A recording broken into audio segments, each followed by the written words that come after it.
detail পুৰা clear হ'ল কি कंधे एकदम पीछे छाल लैंग पोजीशन लेट लेट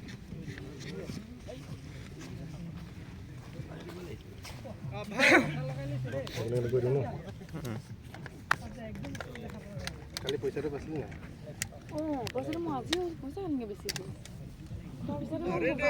काट लगाबो कंधा লৈ যাব সাইড খেলি দিব আপখানে কাট নহলে ক্ষেত্রে বুঝি এইফালে যাচোন কইছে টুপি লাগাও সাইডটো আগফালে খেলি রেডি হল এটা সুইচ রেডি হল অপারেশন হল আগত খেলা